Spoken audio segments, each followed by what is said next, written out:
दोस्तों, आज हम उपस्थित हैं गर्भावस्था एवं शिशु के विकास से संबंधित प्रश्नों की श्रृंखला में तीसरा भाग लेकर। पहला प्रश्न है, गर्भावस्था की अवधि है 280 दिन, लगभग 40 सप्ताह, 10 लूनर महीने या फिर सभी। इसका सही उत्तर है सभी। EDD का पूर्ण रूप है expected date of delivery, expected delivery date, A B दोनों या फिर कोई नहीं। इसका सही उत्तर है एक्सपेक्टेड डेट ऑफ डिलीवरी, यानी डिलीवरी का संभावित दिन। गर्भावस्था के दौरान स्तनों से पीला स्राव प्रकट होता है चौथे सप्ताह, 8वें सप्ताह, 12वें सप्ताह या फिर 16वें सप्ताह। इसका सही उत्तर है 12वें सप्ताह। सूतिकावस्था या प्रसवोत्तर अवधि होती है, इसे पोस्टपार्टम पीरियड भी कहते हैं, 6 से 8 सप्ताह, 42 दिन, ए बी दोनों या फिर कोई नहीं। इसका सही उत्तर है ए बी दोनों। अगर सप्ताह में पूछा जाता है सूतिकावस्था कितने सप्ताह की होती है तो 6 से 8 सप्ताह, और दिन में पूछा जाता है कि सूतिकावस्था या प्रसवोत्तर अवधि कितने दिन की होती है तो 42 दिन। इसलिए यहाँ पे ए बी दोनों सही है। एएनसी के दो मुख्य कंपोनेंट है सलाह देना, परीक्षण करना, पोषण, ए बी दोनों। तो इसका सही उत्तर है ए बी दोनों। सलाह देना भी एएनसी के अंतर्गत आता है और परीक्षण ये भी एएनसी के अंतर्गत आता है। एएनसी का मतलब होता है एंटीनेटल केयर। अब यहाँ पे अगला प्रश्न है, एंटीनेटल केयर पहले 4 थी, अब मानी जाती है 5, 6, 8 और 9। इसका सही उत्तर है 8। WHO ने पहले एएनसी 4 घोषित की थी, लेकिन अब इसको बढ़ा करके 8 कर दिया है। नाभिनाल में धमनियों की संख्या व शिरा की संख्या क्रमशः होती है 2 धमनी और 1 शिरा, 1 धमनी और 2 शिरा, 1 धमनी 1 शिरा, 2 धमनी 2 शिरा। इसका सही उत्तर है 2 धमनी 1 शिरा। देखिए यहाँ पर नाभिनाल और गर्भनाल में अंतर बता दूं। गर्भनाल को प्लेसेंटा कहते हैं और नाभिनाल जो ये बच्चे की नाल होती है जिससे बच्चे को पोषण प्राप्त होता है, ये लंबी नाल होती है और ये प्लेसेंटा होता है। ये इसी को आंवल कहते हैं इसको, और यहीं से जुड़ा होता है नाभिनाल, और यहाँ पे ये बच्चा होता है, बच्चे की नाभि से ये पतली नाल जुड़ी रहती है, इसी को नाभिनाल कहते हैं। इसमें धमनी की संख्या 2 होती है और शिरा की संख्या 1 होती है। शर्करा का कौन सा रूप शिशु के मस्तिष्क के विकास में सहायक होता है?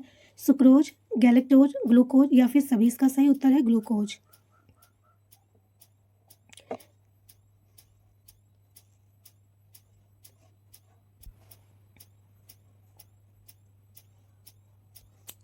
अगला प्रश्न है, भ्रूण में किस जनन परत से रक्त तथा परिवहन तंत्र का उद्भव होता है? एक्टोडर्म, मीजोडर्म, एंडोडर्म या फिर कोई नहीं। इसका सही उत्तर है मीजोडर्म। जैसे कि मैंने पिछले भाग में बताया था कि निषेचित डिंब जब भ्रूण में परिवर्तित हो जाता है तो उसकी 3 परत हो जाती है। पहली परत कहलाती है, सबसे बाहरी परत कहलाती है एक्टोडर्म, बीच की परत कहलाती है मीजोडर्म और सबसे अंदर की परत कहलाती है एंडोडर्म। तो इसमें भ्रूण के किस जनन परत से रक्त तथा परिवहन तंत्र का उद्भव होता है? मीजोडर्म से।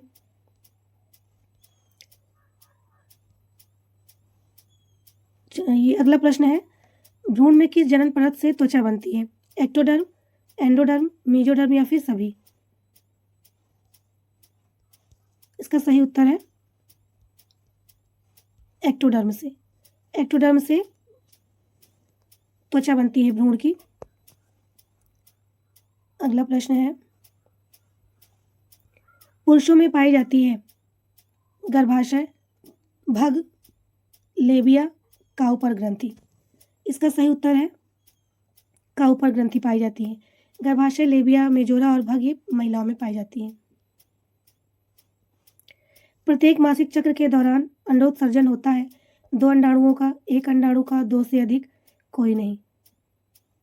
हर महीने मासिक चक्र के दौरान 1 अंडाणु का ही अंडोत्सर्जन होता है। अंडाशय में अंडाणुओं का निर्माण अंड जनन द्वारा होता है। महिलाओं में अंडडिंब ग्रंथियों की संख्या होती है 2, 3, 4, कोई नहीं। इसका सही उत्तर है 2। महिलाओं में 2 अंडाशय पाए जाते हैं, 2 डिंब ग्रंथियां ही होती हैं। सर्टोली कोशिकाएं पाई जाती हैं यकृत में, वृषण में, अंडाशयों में, वृक्क में। इसका सही उत्तर है वृषण में पाई जाती है।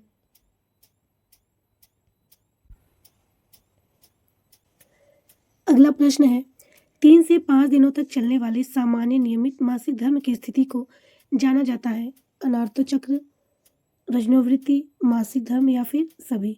इसका सही उत्तर है अनार्तो। यहाँ पर मासिक धर्म के अन्य नाम नहीं बल्कि स्थिति के बारे में बात हो रही है कि 3 से 5 दिनों तक जो मासिक धर्म होता है उसको किस स्थिति के नाम से जाना जाता है। उसका सही उत्तर है अनार्तो। अगला प्रश्न है नाभि रज्जु में होता है। नाभि रज्जु यानी कि नाभि नाल, ना कि गर्भनाल। गर्भनाल प्लेसेंटा को कहते हैं और नाभि नाल होती है जो वो बच्चे प्लेसेंटा से लेकर के बच्चे की नाभि तक एक लंबी पतली संरचना होती है जिसके माध्यम से बच्चे को गर्भ में पोषण प्राप्त होता है। तो उसमें उस नाभि नाल में यानी कि नाभि रज्जु में क्या होता है, 2 धमनी होती है, 1 शिरा होती है, 1 धमनी व 2 शिरा होती है, 2 धमनी व 2 शिरा, केवल 1 धमनी। इसका सही उत्तर है 2 धमनी और 1 शिरा उसमें होता है। नर एवं मादा युग्मक के संयोजन से बनता है अंडाणु, शुक्राणु, वीर्य या फिर युग्मनज। इसका सही उत्तर है युग्मनज यानी कि जायगोट। अगला प्रश्न है शुक्राणु परिपक्व होते हैं वृषण में, शुक्रवाहिका में, अधिवृषण में या फिर शुक्राशय में। इसका सही उत्तर है अधिवृषण में।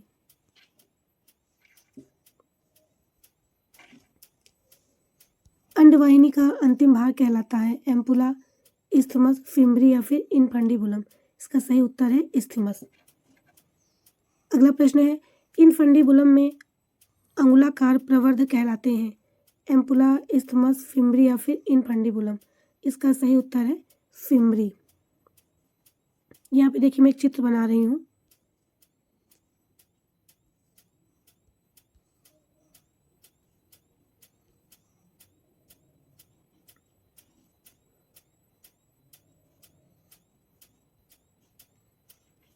यहाँ पे देखिए ये गर्भ की संरचना है, ये गर्भाशय है और ये अंडवाहिनी है। इस भाग को हम कहते हैं इनफंडिबुलम और ये बीच का भाग कहलाता है एम्पुला और यहाँ ये वाला भाग कहलाता है इस्थमस। तो इस इनफंडिबुलम में ये जो अंगुलाकार प्रवर्ध यानी जो अंगुलियों के समान संरचना निकली है इसी को ही हम ये फिम्बरी कहते हैं। इसका सही उत्तर है फिम्बरी। योनि द्वार प्रायः एक पत्ती झिल्ली से ढका होता है जिसे कहते हैं क्लाइटोरिस, मेजोरा, इस्थमस या फिर हाइमन। इसका सही उत्तर है हाइमन। मासिक धर्म के आरंभ से स्रावित होने वाले हार्मोन के क्रम है एफएसएच, प्रोजेस्टेरॉन, एस्ट्रोजन या फिर एस्ट्रोजन, एफएसएच, प्रोजेस्टेरॉन या फिर एफएसएच, एस्ट्रोजन, प्रोजेस्टेरॉन या फिर कोई नहीं। इसका सही उत्तर है एफएसएच, एस्ट्रोजन और प्रोजेस्टेरॉन। यहाँ पर एफएसएच का मतलब होता है फॉलिकल स्टिमुलेटिंग हार्मोन। तो मासिक धर्म के आरंभ से स्रावित होने वाले हार्मोन यही है। सबसे पहले एफएसएच यानी कि फॉलिकल स्टिमुलेटिंग हार्मोन निकलता है, उसके बाद एस्ट्रोजन, उसके बाद फिर प्रोजेस्टेरॉन। अंडोत्सर्जन के बाद स्तनियों में अंडाणु एक झिल्ली द्वारा घिर जाते हैं जिसे कहते हैं chorion, zona pellucida, corona radiata या फिर कोई नहीं। इसका सही उत्तर है जोना पेलुसिडा। अगला प्रश्न है धात्री माता में दुग्ध बाहर की ओर आता है दुग्ध ग्रंथि से, मेमरी नलिका से, लेक्टिफेरस नलिका से या फिर कोई नहीं। इसका सही उत्तर है लेक्टिफेरस नलिका से। कार्पस लुटियम का विकास होता है अंडकोश से, एंडोमेट्रियम से, ग्रेफियन फॉलिकल से, कोई नहीं। इसका सही उत्तर है ग्रेफियन फॉलिकल।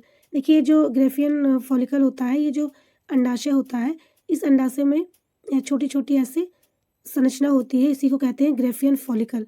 और इसी प्रत्येक ग्रेफियन फॉलिकल में ही एक अंडाणु अविकसित रूप में रहता है जिसे प्रतिमाह एक अंडाणु विकसित होकर के अंडाशय से बाहर आता है। वही ये जो फिम्बरी होता है फिम्बरी के द्वारा खींच लिया जाता है और एम्पुला में शुक्राणु का इंतजार करता है निषेचन के लिए। कॉर्पस लुटियम के द्वारा स्रावित होने वाला हार्मोन है एलएच, एफएसएच, प्रोजेस्टेरॉन या फिर एस्ट्रोजन। इसका सही उत्तर है प्रोजेस्टेरॉन। वही जो फॉलिकल होता है जब ये फॉलिकल फट जाता है उससे अंडाणु बाहर आ जाता है। वही जो फॉलिकल होता है ये कुछ पीत पिंड में परिवर्तित होकर के प्रोजेस्टेरॉन का स्रावण करने लगता है, उसी को कार्पस लुटियम कहते हैं। जाइगोट की 16 कोशिकीय अवस्था कहलाती है, मोरुला, ब्लास्टूला, ब्लास्टोमियर या फिर सभी। इसका सही उत्तर है मोरुला। ये निषेचन के बाद या गर्भाधान के बाद 3 या 4 दिन बाद विभाजित कोशिकाओं का समूह ब्लास्टूला कहलाता है। और मोरुला मैंने बता दिया। देखिए जो ब्लास्टूला होता है यानी जब अंडाणु से शुक्राणु का निषेचन होता है तो ये समसूत्री विभाजन के द्वारा 2 भागों में बढ़ जाता है। उसके बाद 2 से 2, फिर 2 से 4, 4 से 8, 8 से 8, फिर 16, 16 से फिर 32, ऐसे ये बराबर ये बढ़ते ही चले जाते हैं। और जब ये 16 इसका समूह जब 16 भागों में विभाजित हो जाता है तो इसको कहते हैं मोरुला। ब्लास्टूला किसे कहते हैं? ब्लास्टूला जब ये 2 से 4 भागों में विभाजित हो जाते हैं इसको ब्लास्टूला कहते हैं। आगे देखिए, स्त्रियों में द्वितीयक लैंगिक लक्षणों का नियंत्रण होता है रिलैक्सिन द्वारा, एस्ट्रोजन द्वारा, प्रोजेस्टेरॉन द्वारा, गोनेडोट्रोपिन हार्मोन द्वारा। तो इसका सही उत्तर है प्रोजेस्टेरॉन द्वारा। अगला प्रश्न है, मासिक चक्र के दौरान किस दिन अंडोत्सर्ग होता है? 8 से 10वें दिन, 12वें से 14वें दिन, 14वें से 15वें दिन या फिर 20वें दिन। इसका सही उत्तर है 14वें से 15वें दिन।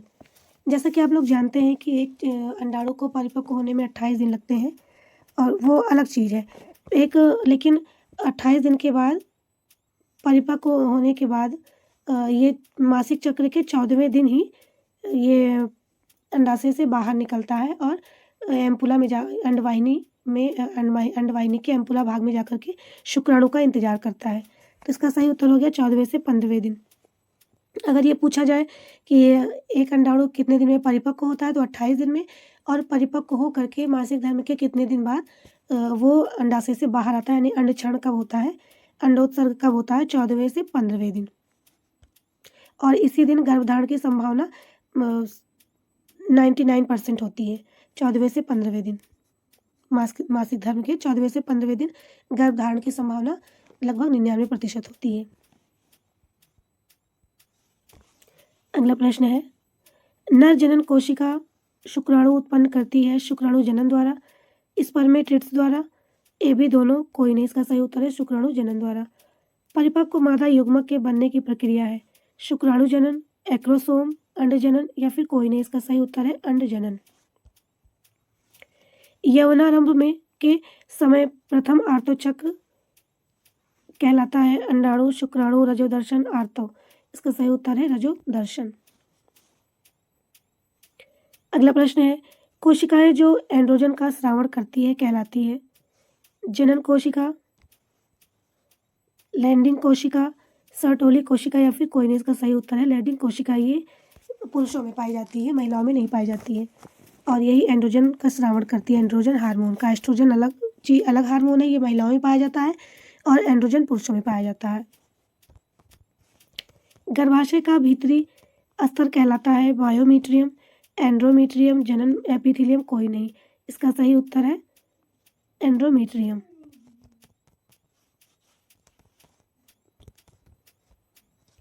अगला प्रश्न है, अंडोत्सर्जन की क्रिया किसके प्रभाव से होती है? LH के द्वारा, LSH के द्वारा, एस्ट्रोजन के द्वारा, प्रोजेस्टेरॉन के द्वारा। तो इसका सही उत्तर है LH के द्वारा, यानी कि ल्यूटिनाइजिंग हार्मोन के द्वारा ही अंडोत्सर्जन की क्रिया होती है। अंडोत्सर्जन का मतलब अंडाशय से अंडे का निकल के अंडवाहिनी के एम्पुला भाग में आना। अगला प्रश्न है, प्लेसेंटा के द्वारा क्या होता है? भ्रूण माँ के नाभि रज्जु से जुड़ा होता है, भ्रूण को माँ का रक्त प्रदान किया जाता है, भ्रूण माँ के रक्त से पोषण प्राप्त करता है, सभी। इसका सही उत्तर है भ्रूण माँ के रक्त से प्लेसेंटा के द्वारा पोषण प्राप्त करता है। अगला प्रश्न है, पूर्ण विकसित जंतुओं में सभी संरचनाएं विकसित होती हैं पेशी तंत्र के द्वारा, तंत्रिका तंत्र के द्वारा, परिसंचरण तंत्र के द्वारा या फिर जन्म स्तरों के द्वारा। इसका सही उत्तर है जनन स्तरों के द्वारा। इन तीनों स्तरों के द्वारा पूर्ण विकसित जंतुओं में या शिशु कह सकते हैं, इनमें सभी संरचनाएं विकसित होती हैं, शरीर के प्रत्येक अंग। स्तनपायी जीवों में भ्रूण की एलेंटोइस किसमें सहायता करती है? श्वसन में, उत्सर्जन में, सुरक्षा में, पोषण। इसका सही उत्तर है उत्सर्जन में। अगला प्रश्न है, जनन अंग विकसित होता है एक्टोडर्म से, एंडोडर्म से, मेजोडर्म से या फिर ए बी दोनों? इसका सही उत्तर है मेजोडर्म से। अगला प्रश्न है, मासिक चक्र के दौरान महिलाओं में अंड निर्माण सामान्यतया होता है श्रावण प्रावस्था में, श्रावण प्रावस्था के समाप्त होने से तुरंत पहले, क्रम प्रसारी प्रावस्था के प्रारंभ में और या फिर क्रम प्रसारी प्रावस्था के अंत में? इसका सही उत्तर है क्रम प्रसारी प्रावस्था के अंत में। इसी को अंग्रेजी में मासिक चक्र के चरणों 4 चरण होते हैं, तो इन सबका नाम हिंदी में दिया हुआ है, और जबकि इसको menstrual phase, proliferative phase, ovulatory phase, secretary phase कहा जाता है इसको। तो इसमें क्रम प्रसारी प्रावस्था के अंत में अंड निर्माण सामान्यतः शुरू होता है। अगला प्रश्न है,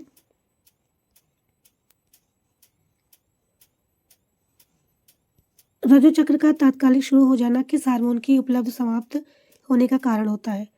उपलब्धि समाप्त होने के कारण होता है एस्ट्रोजन, एफएसएच, पिट्यूटरी हार्मोन से निकलता है ये, पिट्यूटरी हार्मोन है ये एफएसएच।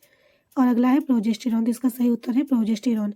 यदि व्यक्ति किसी महिला के शरीर में प्रोजेस्टेरॉन हार्मोन अनुपस्थित है तो रजोचक्र शुरू हो जाएगा, क्योंकि प्रोजेस्टेरॉन हार्मोन उपस्थित होने का मतलब है कि डिंब निषेचित हो चुका है और या फिर गर्भ आरोपित हो चुका है, और अगर ये प्रोजेस्टेरॉन हार्मोन अनुपस्थित होता है तो रजोचक्र प्रारंभ हो जाता है। अगला प्रश्न है, स्तनियों में अंडोत्सर्ग के बाद अंडाशय का कौन सा भाग एक अंतःस्रावी ग्रंथि की तरह कार्य करता है? ग्राफियन पुटिका, स्ट्रोमा, जनन उपकला, अंडाशय? इसका सही उत्तर है ग्राफियन पुटिका। ये एक अंतःस्रावी ग्रंथि की तरह कार्य करती है और यहीं से प्रोजेस्टेरॉन हार्मोन उत्पादित होता है।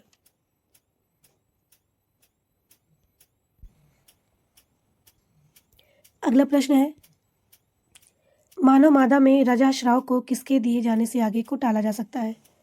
यानी मासिक धर्म को क्या देने से आगे को टाला जा सकता है? एलएच देने से, एफएसएच तथा एलएच हार्मोन देने से, एस्ट्रोजन और प्रोजेस्टेरॉन हार्मोन देने से या फिर एफएसएच देने से? इसका सही उत्तर है एस्ट्रोजन और प्रोजेस्टेरॉन। जैसे आजकल की जो महिलाएं हैं, घर में कोई अगर फंक्शन है तो मासिक धर्म की डेट नज़दीक है तो उसको टालने के लिए कि ये और आगे बढ़ जाए, उसके लिए जो दवा खाते हैं उसमें यही एस्ट्रोजन और प्रोजेस्टेरॉन हार्मोन ही रहता है, जिसके द्वारा ये मासिक धर्म आगे बढ़ जाता है। अगला प्रश्न है, सर्टोली कोशिकाएं सहायक है एंजाइम उत्पादन में, अंड निर्माण में, शुक्राणुओं के परिपक्वन में, अंडाणुओं के परिपक्वन में? इसका सही उत्तर है शुक्राणुओं के परिपक्वन में। अगला प्रश्न है, गोनेडोट्रोपिन हार्मोन है एफएसएच तथा एलएच, एमएसएच, जीएच, एडीएच? इसका सही उत्तर है एफएसएच तथा एलएच, ये गोनेडोट्रोपिन हार्मोन्स है। अगला प्रश्न है, अंडाणु में बाहर से अंदर की ओर स्तरों का निम्न में से कौन सा क्रम होता है?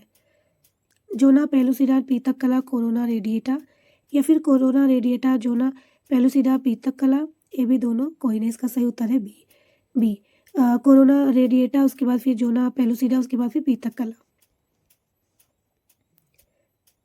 कौन सा हार्मोन मनुष्य के अपराध से स्रावित नहीं होता?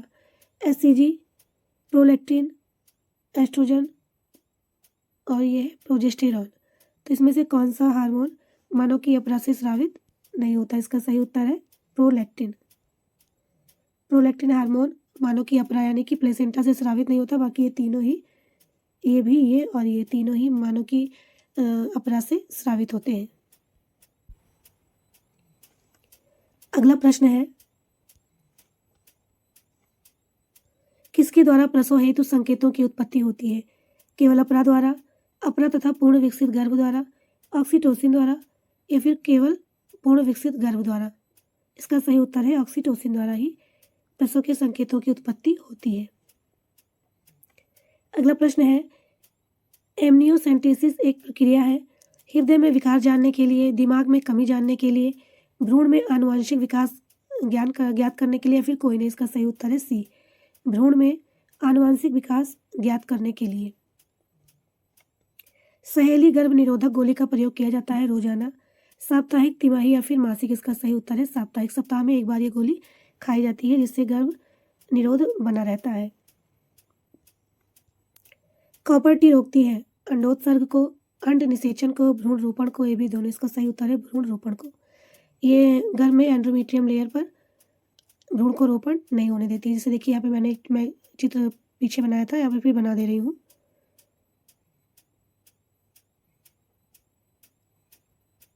देखिए ये गर्भ है, यहाँ पे एंडोमेट्रियम लेयर होती है, यहाँ पे एंडोमेट्रियम लेयर होती है, और ये जो कॉपर टी होता है टी आकार का होता है, ऐसे ऐसे।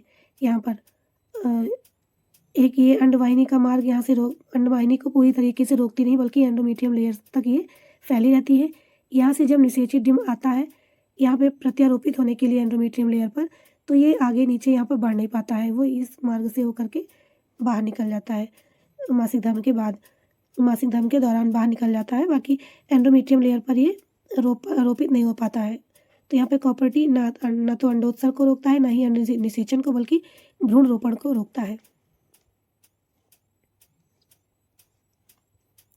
अगला प्रश्न है, मादा में मुखीय गर्भ निरोधक रोकती है अंडोत्सर्ग को, निषेचन को, शुक्राणु के प्रवेश को, या फिर रोपण को।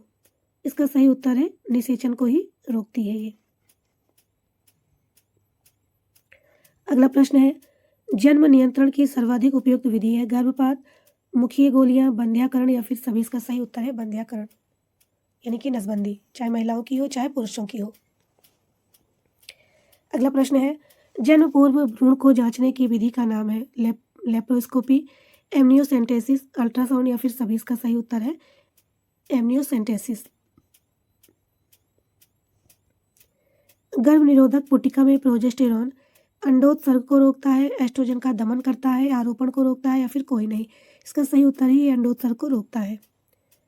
परक नली शिशु को उत्पन्न करने के लिए भ्रूण को कौन सी अवस्था में स्त्री के शरीर में रोपित करते हैं? 32 कोष की अवस्था में, 64 कोष की अवस्था में, 16 कोष की अवस्था में, या फिर सभी। इसका सही उत्तर है 32 कोष की अवस्था में एंडोमेट्रियम लेयर पर रोपित करते हैं परक नली शिशु, यानी कि ये जो IVF प्रणाली से जो बच्चा उत्पन्न किया जाता है उसकी बात की जा रही है। एमनियोसेंटेसिस की तकनीक का अनुमोदित उपयोग है अजन्मे गर्भ के लिंग की जांच के लिए, कृत्रिम वीर्य सेचन के लिए, आनुवंशिक असामान्यता की जांच के लिए, या फिर सभी। इसका सही उत्तर है सी। जीव निषेचन की तकनीक के अंतर्गत निम्न में से किसका स्थानांतरण फैलोपियन नलिका में करते हैं? जीव निषेचन की तकनीक बनी IVF में परक नली शिशु में केवल भ्रूण का 8 कोश की अवस्था तक, युग्मनज अथवा 8 कोश की अवस्था तक, 32 कोश की अवस्था का भ्रूण, या फिर केवल युग्मनज का। तो इसका सही उत्तर है 32 कोश की अवस्था का भ्रूण।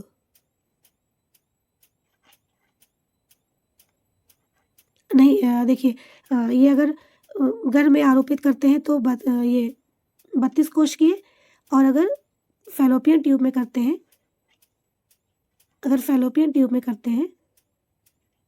तो 8 कोश की अवस्था में। ये प्रश्न फिर से देख लीजिए। जीव निषेचन यानी जब IVF तकनीक के अंतर्गत IVF तकनीक के द्वारा जब गर्भरोपण किया जाता है, तो अगर एंडोमेट्रियम लेयर पर गर्भरोपण किया जाता है तो 32 ये जो निषेचित डिम्ब की 32 कोश की अवस्था में, और अगर फैलोपियन ट्यूब में किया जाता है तो 8 कोश की अवस्था में। अगला प्रश्न है, युग्मनज मनुष्य का नर युग्मक कहलाता है युग्मनज, शुक्राणु, अंडाणु, भ्रूण। इसका सही उत्तर है शुक्राणु। मनुष्य में मादा युग्मक कहलाता है अंडाणु, शुक्राणु, युग्मनज, कोई नहीं। इसका सही उत्तर है अंडाणु।